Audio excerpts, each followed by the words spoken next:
Attention, attention. We're going to go ahead and get started. Thank you all so much for coming out on this very cold afternoon. My name is Teresa Haley. I am the president of Haley & Associates Envisions 1908.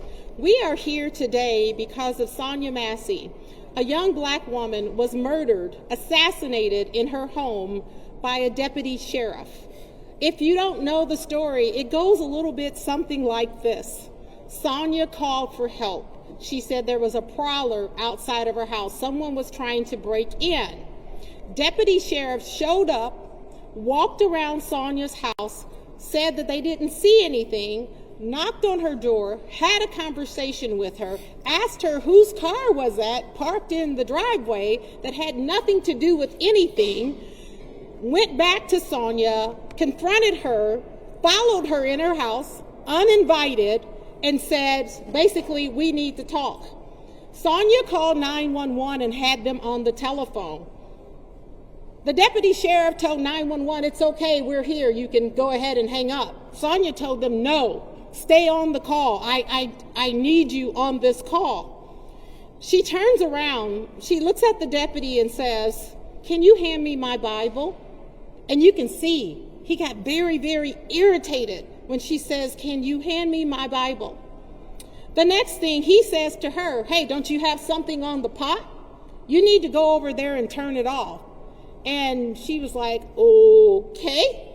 So she got up, she goes to the kitchen, she picks up the pot with two pot holders, proceeds to move the pot off the stove, and she says, I rebuke you in the name of Jesus.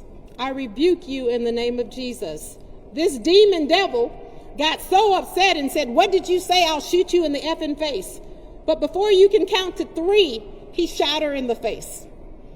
And then he didn't want to call for help. He didn't want to try to resuscitate her or get help. This is why we're here today. The day before Thanksgiving, of all days, you talk about being grateful. Sonya Massey's family had to spend their first holidays without Sonya, her children, her parents. Her father is here today and you'll hear from him. But what a horrible time to start the holiday season without your loved one, especially one who was assassinated. I don't say murder. She was assassinated. And as a black woman, I fear for my life as a result of it. You call for help? And I want to say to all of America, when you're calling for help, don't call 911. Call 899, 811. There are other numbers that you can call for medical attention, especially if there's mental health crisis involved. We are moving forward with our lives, but the Massey family cannot move forward with their lives. They are forced to move forward with their lives. And what was ironic about getting that call the Wednesday before Thanksgiving is I worked on the Earl Moore case. And those 2 individuals were released. We were told that they were going to be released the day before Thanksgiving on television. The family did not receive a call. And why is this a coincidence? I personally, Teresa Haley, contacted attorney Ben Crump and said, Ben, I need you here. Ben and I have been friends working on cases since Trayvon Martin. And let me tell you, before Trayvon Martin, deja vu, another young black man was killed in Florida. But because he did not come from socioeconomic background or have parents like Trayvon Martin had parents that could hire an attorney like Ben Crump, that was swept under the rug. As the former state president for the NAACP, I worked on the case in Chicago. Young black man shot 16 times in the back. Walking down the street, the police officer was let go. Enough is enough. We are tired of being sick and tired. And I am tired of talking right now. So at this time, I'm going to bring up some members of our community. Some of them serve on the new commission for the Massey Commission. Some of them are just community leaders. Some of them are just residents. But most importantly, we have Sonya Massey's father here today, and you're going to hear from Mr. James Wilburn. But first, I want to bring up Calvin Christensen to speak. Let's give him a hand as he comes forward. Let's encourage these young people. Just to reiterate, my name is Calvin Christian. Thank you, Teresa, for inviting me. I serve on the Sonya Massey Commission, and I serve on the Sonya Massey Commission to bring a change to the community. And I want to bring a change because after looking and viewing the video, enough is enough. We have to do change for the community and the police department. When I looked at the video, all I could think about were my children. And if my children were to call 911 and ask for help, how would the police respond to them? And that's why I decided that I was going to serve on the Sonya Massey Commission. I want to point out, too, as well, that in viewing the video, this is not just a one-off occurrence. How the police were speaking before they even interacted with Sonya Massey, they do that a lot. But I just want to say thank God for body camera footage. Thank God for it. Because now it's just bringing a light to not just one bad apple or not just one bad seed, but it's showing in all the entire police department and how change needs to be started and needs to continue. Even though we have the Safety Act right now, yes, changes needs to be implemented into the Safety Act. And not only that, but even for the appellate court to rule the day before Thanksgiving, and we have the family that is living without Sonya Massey. I mean, come on now. How can the appellate court do that? But right now, the appellate court has ruled that Sean Grayson, he won't have pretrial determinations until January 2nd. But right now, they are leaving it up to the Supreme Court to rule whether he can remain in custody based off the Safety Act. So right now, I think everybody needs to lean on the Supreme Court and say, hey, you guys need to step in within these next 35 days. That's what this is about. The Illinois Supreme Court, step in now. Don't let it wait. Step in now. Thank you.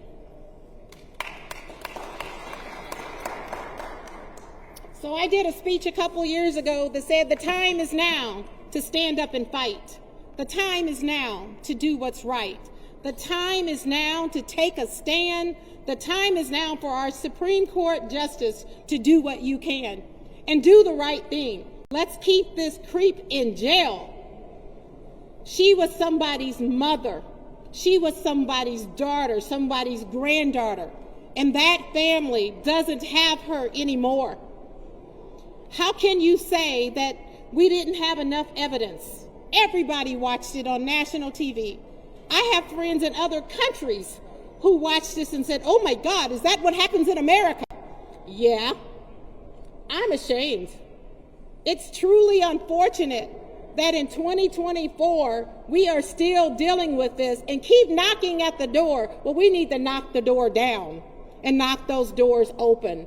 We wanted to do this press conference, this rally, right across the street from the appellate court to say, enough is enough.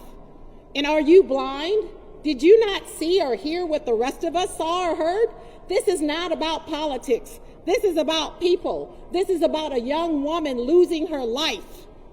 And at this time, I'm going to bring up our next speaker. And as you come up, please introduce yourselves. Tell them your name, if you're representing yourself or if you're representing an organization.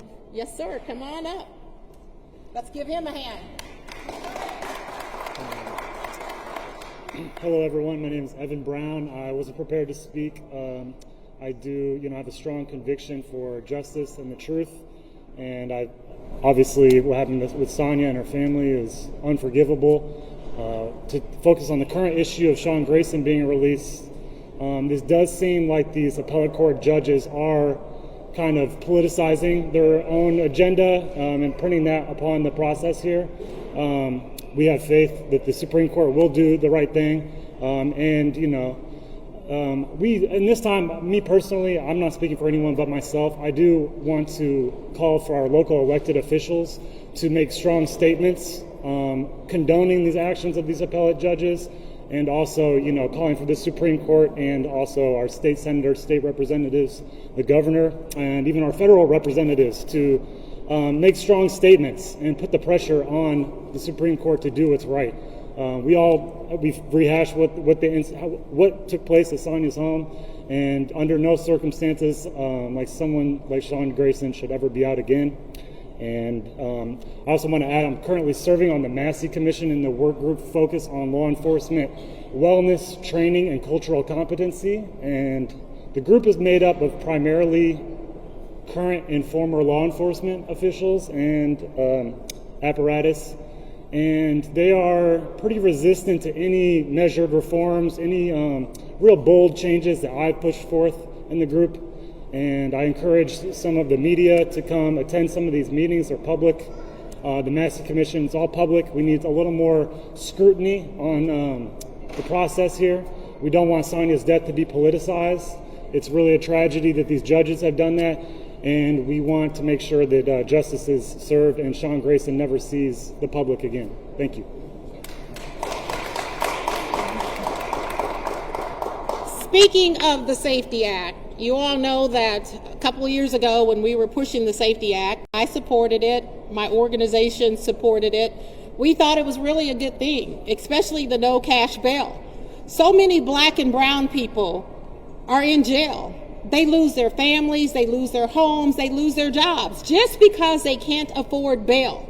So that was our main push in the black and brown community in supporting the Safety Act. But it's been taken totally out of content. I'm asking the legislators to go back and to visit the act and see what we can do to tweak it, because it definitely needs tweaking. If a person is charged with murder, not even convicted yet, they are a risk to society. If not themselves, they are a risk to the rest of us. If Sean Grayson was to get out today, he can change his hair color, his eye color. We wouldn't even know him. He would blend in with the community. I wouldn't feel safe, and I hope that you wouldn't feel safe. So we're asking our legislators to revisit it, to say if someone is charged with murder, double murder, to keep them in jail. The judges need to use their discretion, but they also need to use common sense. Because this 3-panel judges decided that he was not a risk, he was not a harm to himself or the rest of us. We need to revisit it. We need to revise the Safety Act as it's written today. Because I got family members who are charged with murder, who are sitting in jail, but they also got a drug charge. But guess what? They've made that drug charge higher than a murder charge. They ain't hurt nobody that didn't want to buy the drugs. But when you look at our system, they're considered a menace to society. So is Sean Grayson. At this time, I'm going to ask Reverend Gary to come up. Let's give him a hand as he comes forward.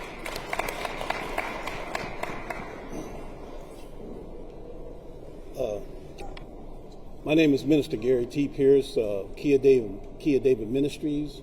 I've resided in Springfield since 2001.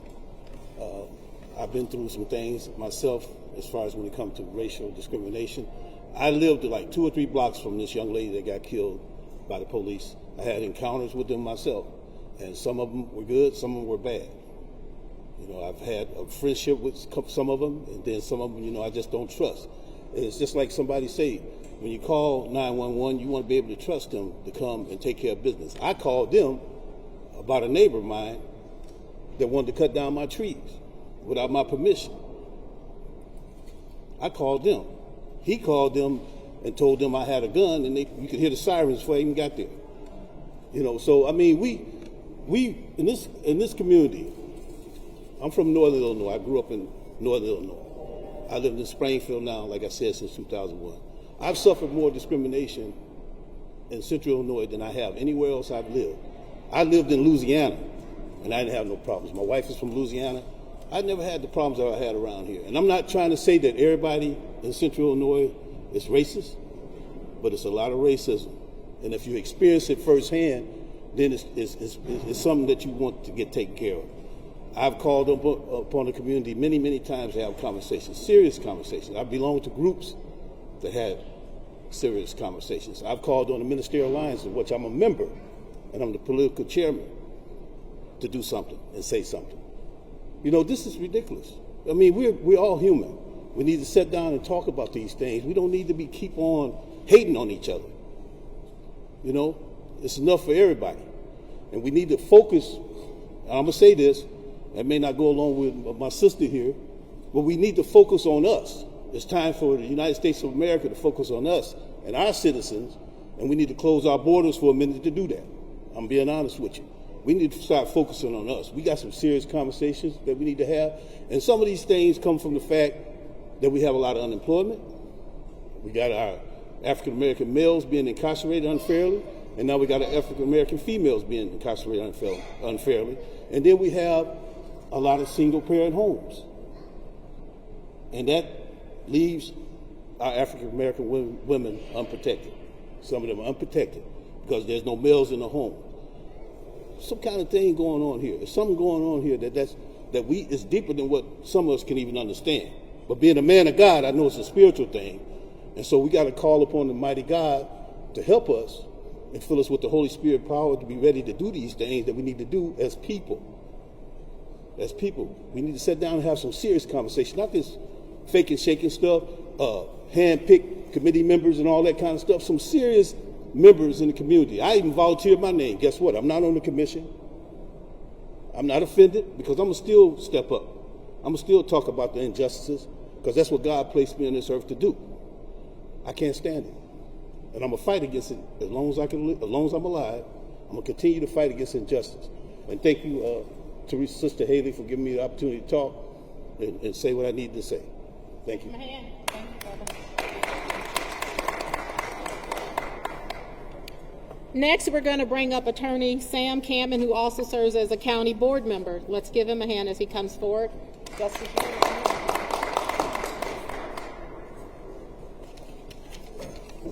Thank you, Teresa, and thank you all for coming here today. I'm here with my daughter, Justice. We've heard the phrase justice for Sonya Massey. Well, Justice is actually here today for Sonya Massey. But I remember after the tragic killing of Sonya Massey, a number of members of the press asked Ben Crump, the attorney representing the family, if the Sheriff Jack Campbell should resign.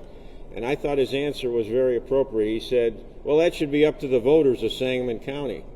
The problem is, and I agree with him, the problem is that there was no mechanism for the voters of Sangamon County to express their will on whether they wanted Sheriff Jack Campbell to continue in office or they wanted him to resign. That's why we need recall in Sangamon County, and that's why my fellow county board member Mark Ayers, who's here, and two other county board members and I introduced a resolution to enact recall for our county sheriff in Sangamon County, and that resolution is going to be heard at a special elections committee meeting this evening. It's going to hold a hearing on that resolution at 5:30 over at the auditorium at Sangamon South, which is the building, the old State Journal Register building just south of the county building on 9th between Capitol and Monroe. And if any of you or any members of the public want to express their position as to whether the voters of Sangamon County should have the right to recall their county sheriff, come to that meeting tonight and you can testify as to whether you support recall or if you oppose recall. Many of our neighboring states such as Ohio, Michigan, Wisconsin, and Missouri have recall for local elected officials, and about 39 states have recall. We actually have recall in Illinois for the office of governor. That was enacted by an amendment to the Constitution after the Blagojevich debacle that, of course, occurred in this building. So the reason we need recall is because if people lose confidence in their elected officials, they need a way to remove that elected official, and recall is the way to do it. It's not easy to do. You have to get a lot of signatures on a petition, and then the question goes on the ballot, and then the voters decide yes or no, should we have recall. And if this resolution, if the County Board Elections Committee recommends passage of this resolution, as, by the way, the Massey Commission has already urged and recommended that the county board adopt recall for the office of county sheriff. If this resolution is recommended for passage by the elections committee and then passed by the full county board, it will have to go to be put on the ballot as a binding referendum in the April 1st election. There's a provision in the Illinois Constitution that allows both home rule and non-home rule units, such as Sangamon County, to adopt recall by a binding referendum, which would go on the ballot. So any of you, if you can come tonight to the Elections Committee meeting at 5:30 at Sangamon Center South Auditorium, please come, and thank you all for being here today, and thank you, Teresa.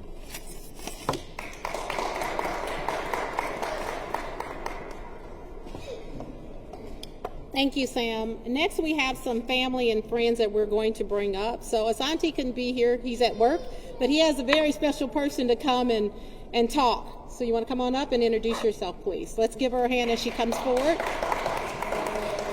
Come on, doctor. Hello, my name is Margarita Foltz, and I'm the fiance of Sonya Massey. Sonya meant a lot to us, and although he couldn't be here today, he wanted to make sure that the impact of this tragic loss was represented. Sonya writes, "Good afternoon.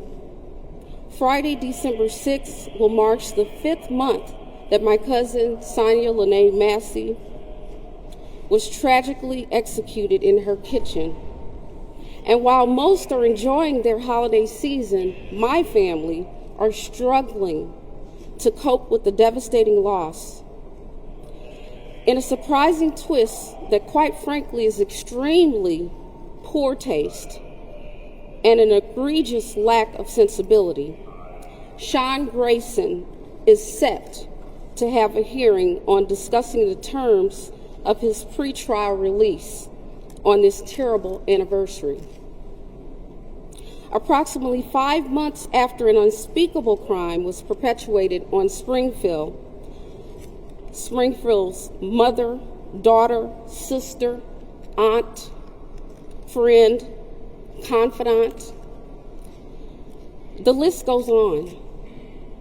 A trio of Illinois appellate court judges granted pretrial release to her murderer through the Safety Act that was intended for low-level offenders, but subsequently provided a legal loophole to this legal team. This is payback, in my humble opinion, for passing the Safety Act. But the bigger issue is more ominous prospect: public confidence. While we were set to publicly dedicate a bridge to honor Sonya, this beautiful gesture has almost been undone by this horrible decision had we not been granted a stay until January 2nd. Ironically, the day after Sonya's Aunt Donna's birthday, who's Sonya's mom. I implore the Illinois Supreme Court to reconsider this ruling and keep this murderer behind bars, not only for our sakes, but for mental anguish and so many others that have gone through this exacting and final police brutality. Everyone is watching the state of Illinois, and we hope that the Illinois Supreme Court makes the right decision. In my capacity as a transformational justice leader, I wrote a piece this morning to reflect on the impact this has on the community and on the Black race. I wish to God I could tell you an appellate court flaw is the name of the piece. I wish I could tell you it was not deep down and in there and systemic, but I cannot. It is truly, truly hit people of color and poverty like a full-blown pandemic. Some folks sit on their high horses because they are white. They think out of mind, and their experiences are out of sight. What is this elusive and idiotic problem Black and brown folks experience every day? It's called over-incarceration, systemic racism, economic disparities, injustice, and social dismay. It's called inequity, sexism, bigotry, police violence, diabetes, and the 1994 crime bill. It is synonymous for Black, Indigenous, and people of color getting another raw deal. One day I will tell you it is no longer deep down in there and systemic. But right now, they're treating the Safety Act like it is just a gimmick. I want to remain in Illinois, like many of my family and the white ally friend, but not to my detriment and an untimely, lethal end. They want to let a psychopathic misogynist out after he murdered Sonya Massey. To teach proponents of pretrial fairness, police will not be held to a standard to protect and serve. The appellate court wants to release a hateful and unremorseful killer, knowing it reads, "Thou shalt not kill," in God's holy word. Where is the justice for Sonya Massey? Why isn't justice for such urgently exacted like that deputy's gun?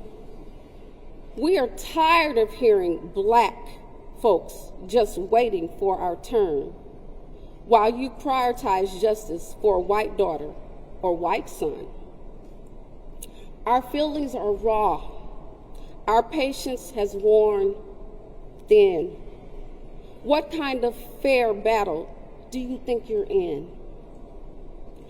You keep Black folks locked up for low-level, nonviolent crap, while you tunnel out of the laws and statuses for white murderers and literally hand them a get-out-of-free jail map.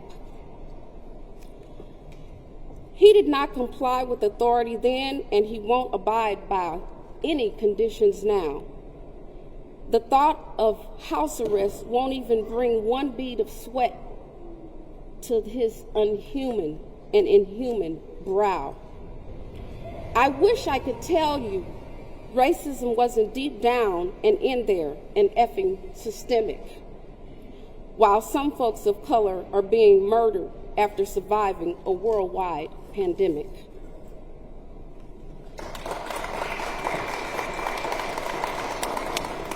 Thank you. That was deep. I think I'm going to drop the mic, but there's too many up here. At this time, I'm going to ask my friend, Dr. Lisa Johnson, to come forward, please. Let's give her a hand.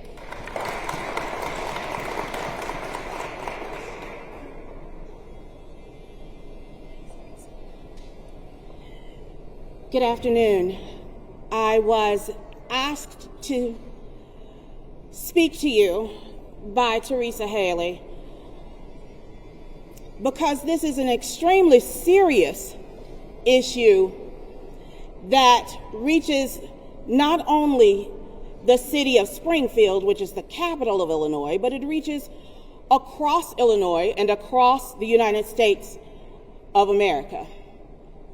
The idea that a white perpetrator who wears an officer's uniform should be given so much lenience, while so many Black people languish behind bars for insignificant and insufficient charges, is a relic that stems from the very beginning of the United States. as we sit here toward the end of 2024, I cannot help but to remember that this is the city that is reestablishing lines, land grants, having national attention drawn to it because it wants to celebrate or commemorate the 1908 Springfield riot. But I would like for us to ask ourselves if we are actually in 2024 or if this is still 1908. In 1908, none of the white people who enlisted such violence against black people along Madison and Jefferson streets, none of them ever suffered for the terrorism that they wrought in this community and particularly on people of color. None of them ever suffered. Are we in 1908 or are we in 2024? In 1908 and in 1919 in Chicago and in several other race riots across the state of Illinois, white people never paid for the injustices that were wrought against black people.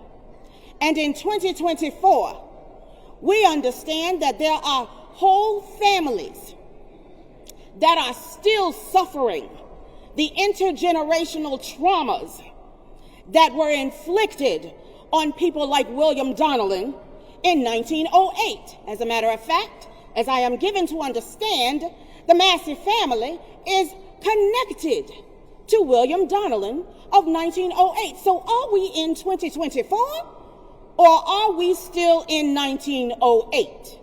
The idea that enslavement was legal, colonialism was legal, imperialism is legal. In order for capitalism to thrive, it absolutely requires that whole groups of people be oppressed. Capitalism calls for the exploitation of a labor force. And the United States has, in its infinite wisdom, decided that it would be easier to categorize people of color as the exploited class. And so they enlisted the help of police forces and a criminal justice system to make that exploitation solid and transferable across generations. So that in 2024, we still experience the vestiges of residential segregation and disproportionate access to resources, education, economic mobility. Our churches are still segregated. Our involvement in government is still segregated. Is it 2024 or is it 1908? The idea that anyone must galvanize this much attention for a criminal justice system that still practices the same type of institutional racism that allowed so much carnage in 1908, 1919, 1899, and then refused to teach children the real history. We had to have middle schoolers to come to the city council to plead for some commemoration for 1908. And this past week, we had to have high schoolers to plead for some commemoration of Indigenous Peoples Day, and the fact that white supremacy reigned so heavily that even indigenous peoples' history could not be recognized in a state that has so many towns named for the very indigenous tribes that were annihilated. Is it 2024 or is it 1908? We are here to ask, plead, beg, demand that the appellate court not let this man go free. The idea that an institutionalized group of people should use the very Safety Act that has been put into place to save poor people and people of color, and use it to turn around and save a white supremacist murderer is not new. I wish it could say it was new. It is not new. It is a carryover of the centuries-old institutional racism that has pervaded the criminal justice system, the government system, the education system, the economic system, and every other system that calls itself a bastion of justice. Is this justice? No. This is not justice. This is the same institutional racism that has been going on in the United States for over 400 years. This is what we must say to the appellate court. Absolutely not. This stops here. This stops here. Sean Grayson nor any other racist perpetuator of injustice and murder, no other perpetuator should be let go free, should be allowed the same rights that the rest of us have, should be allowed the opportunity to see their family members over Christmas or over New Year's or over President's Day or over Valentine's Day or over Easter or over the 4th of July, because what is your 4th of July to the enslaved black person? And there are some of those of us who would still claim that we are enslaved and not free yet.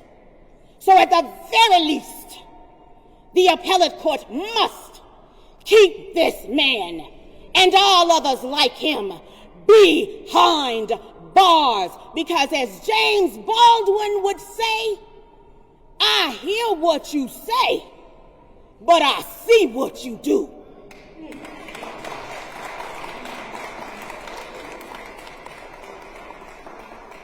All right, Dr. Lisa. At this time, we have two more speakers that we're going to close it out with, and they're close family members. The next young lady that I'd like to bring up is Sonya Massey's first cousin. When I got the call that Sonya had been murdered and they needed help and they wanted to find out a way of getting a hold of Ben Crump, they called my personal cell phone right after church. I hurried over to the house only to find Sonya's first cousin on the floor sopping up blood with a body towel. And I yelled at her, and I didn't mean to yell at her, but it scared me. I said, "What are you doing?" And she says, "I'm trying to get the blood and get the house cleaned up before Sonya's babies get back," because we were having a balloon release later that day. And she just shook. She's not a public speaker, but this is her first cousin. So I'm going to bring her up, and as she comes up, say her name. Say her name. Say her name. Come on, baby girl. Let's give her a hand as she come up and encourage her. And this is her and her other cousin. All of them stay together. Tell them who you are. I'm Sonya Massey. I'm Sonya's first cousin. I'm Natasha Massey. I'm Sonya's first cousin. And I don't have much to say. I just want the appellate court to not make the decision to allow Sean Grayson out. That is going to be a hurtful day for my family and Sonya's mother, who is not doing well, who has not done well since the day Sonya has passed. Letting Sean Grayson out, I think, will hurt my auntie real bad. So I'm just asking to do anything to not let him out of jail. Thank you, baby girl. Let's give her a hand. Let's encourage her. Pastor, you want to say anything? Okay. And last but not least, I want to bring up Sonya's father, Mr. James Wilburn. Let's give him a hand, encourage him. He's been standing the whole time, y'all.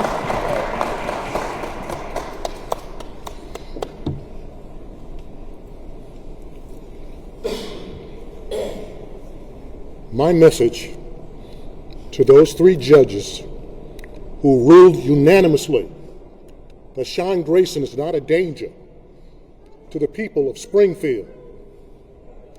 If you got room in your house, give him a bedroom to live in your house. If there's a house for sale on your block, let him move on the block where you live. And we'll see how quickly that NIMBY attitude comes out in you. Not on my block.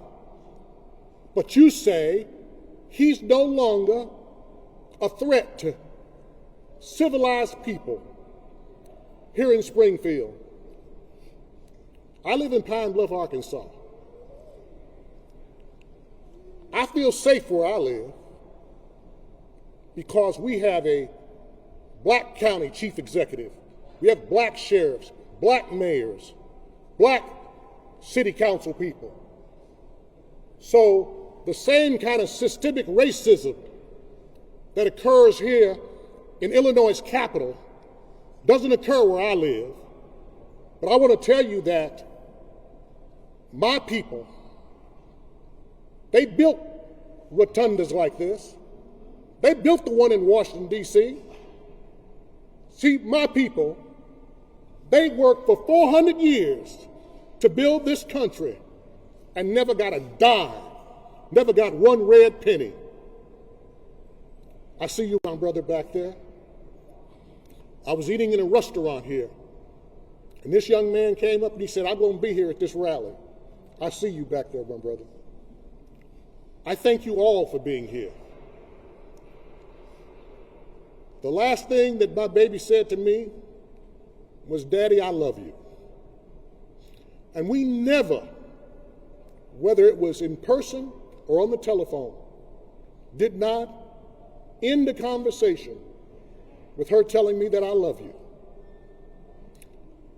And I want to tell you all that until an undertaker puts some embalming fluid in this body, I'm going to fight to keep my daughter's killer in a jail cell. I don't ever want to see him walk free amongst any of us.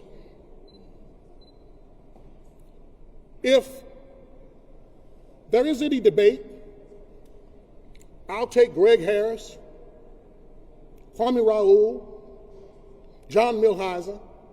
I'll take them three, and I'll put them against those three appellate court justices, and we can have a debate on whether this killer, even though his fangs have been pulled, he doesn't have the ability right now to kill anybody because he's sitting in a jail cell where he should stay for the rest of his miserable life that he has left.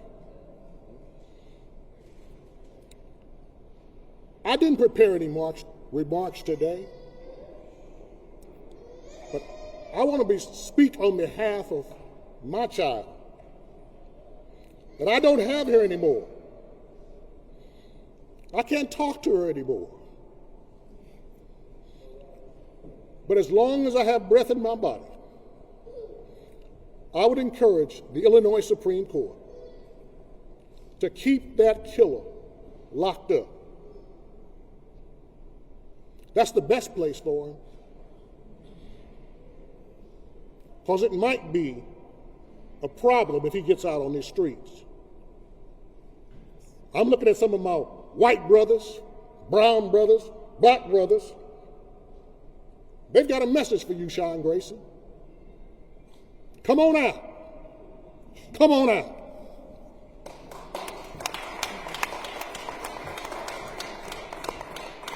At this time, we're going to open it up just for a few questions. Mr. Wilburn, you want to come back up? Mr. Calvin, you want to come back up?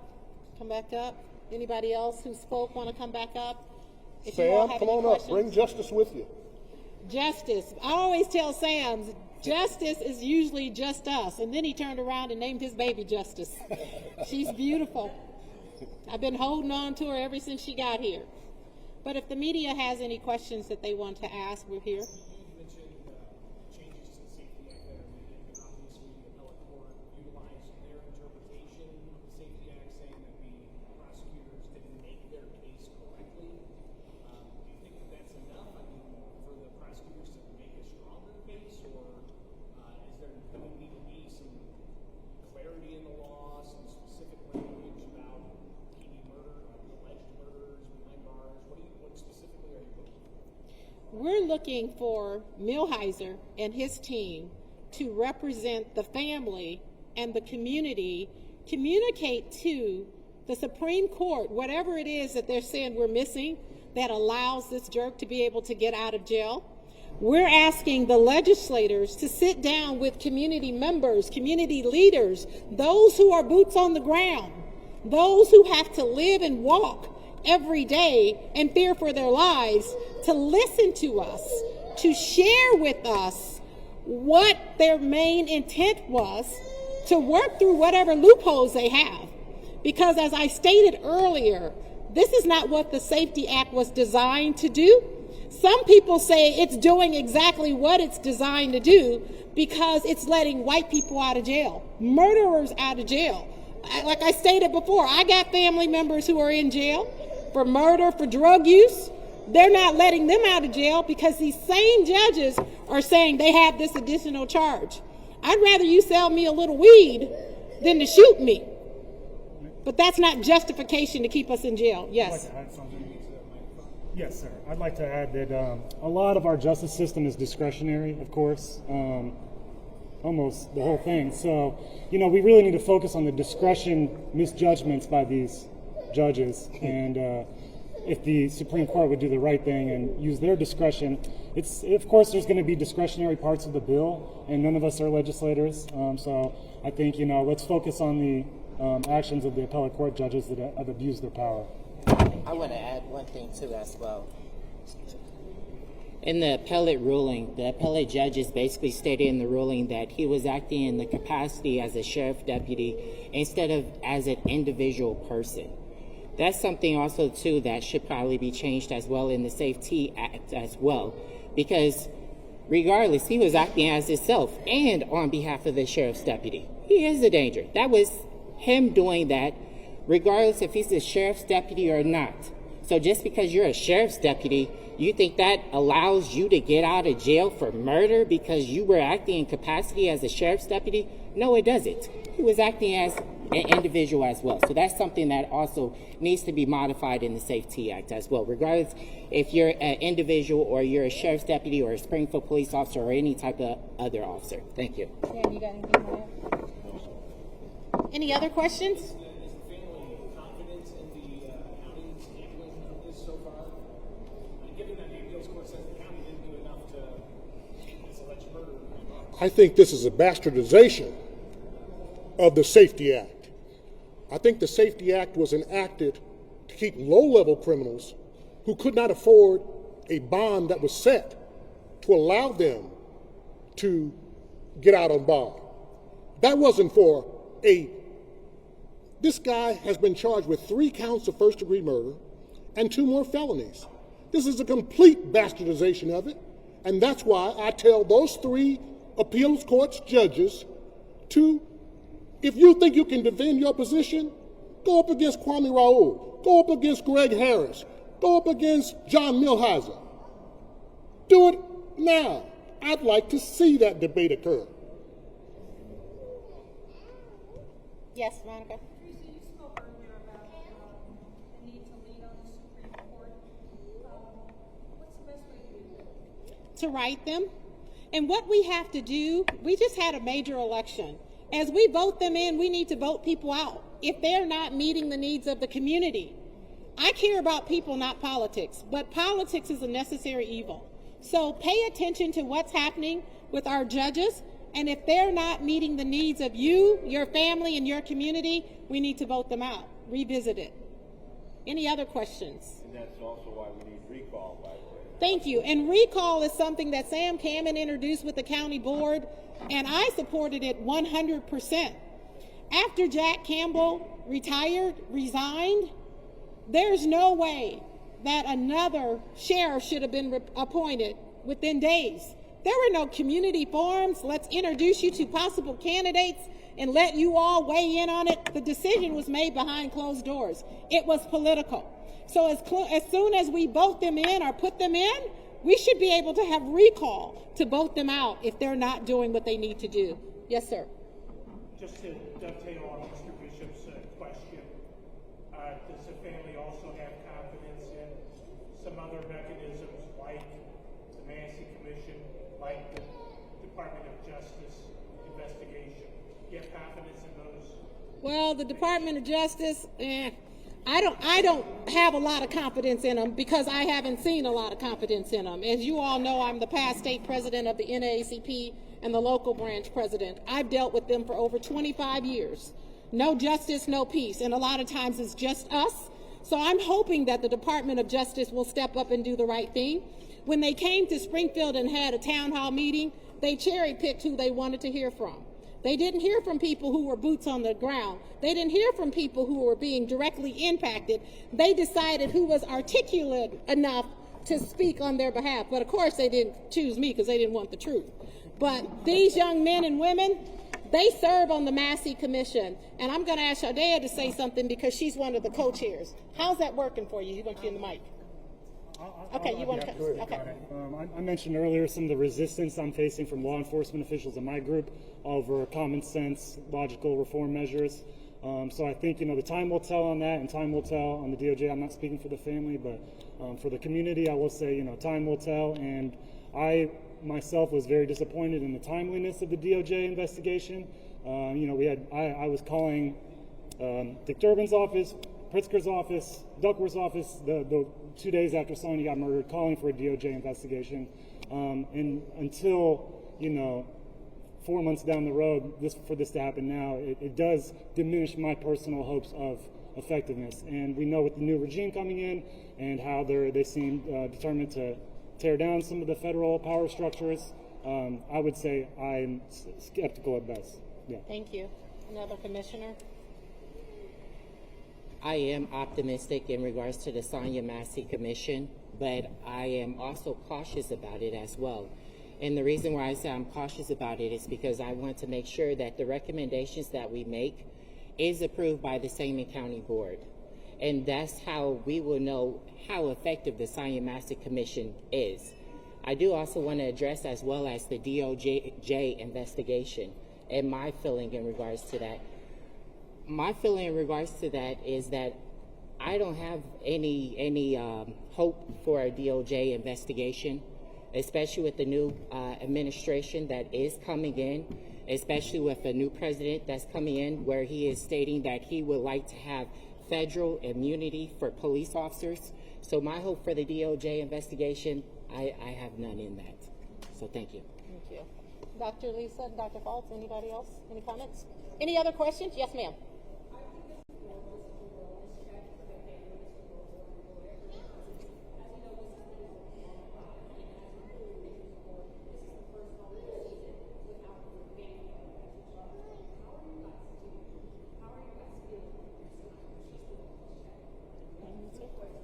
Well, I can say that we're holding it together. We are not doing well. My Aunt Donna she's just not going to be herself ever again. So us having to be around her, someone with her all day, every day, loving on her as much as we can. She doesn't sleep, she doesn't eat, she cries all day, all night. Like, it's sad, and yeah, the family's not doing good at all. And Sonya has 3 sisters, and there are times when they call and we have to have a meeting with each other. We have to hold up each other because we have good days and we have bad days. But I do feel the prayers and thoughts of people all over the world holding us up as a family. And I want to let you know I appreciate that. That's the reason why I can stand before you and speak boldly as I can. I haven't had the greatest of health myself. In 2022, I had a quadruple heart bypass, and many people are worried about me. But through the grace of God, I stand here before you. Amen. Amen? Amen.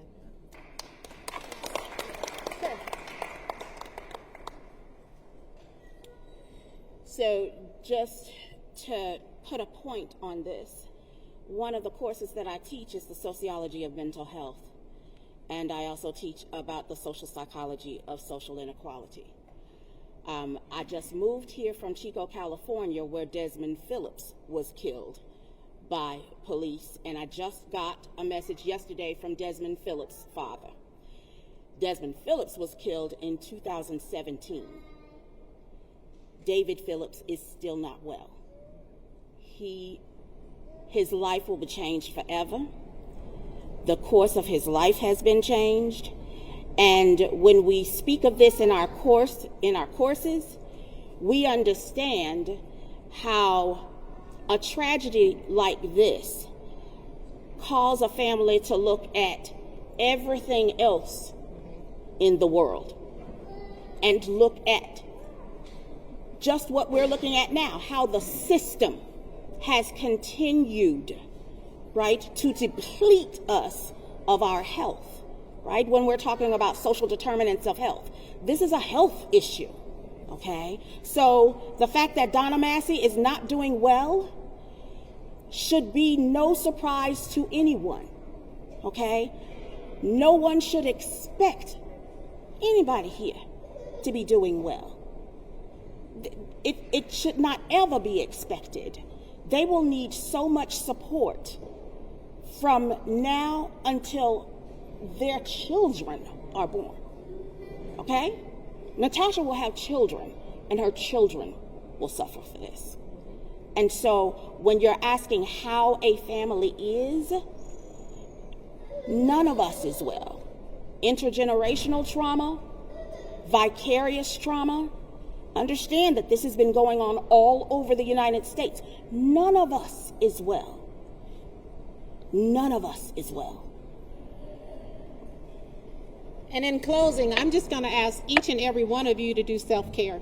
Self-care is so important as we're in these winter months, more seasonal effects disorder. If you find yourself waking up, it's dark, and you get off work and it's dark and you're tired, get your body moving. Do some exercise. If you're stressed, depressed, get help. It's okay. Talk to a friend and stay off of social media. That will take care of you all. And thank you all so much for being here today. We really appreciate you all. Enjoy your time.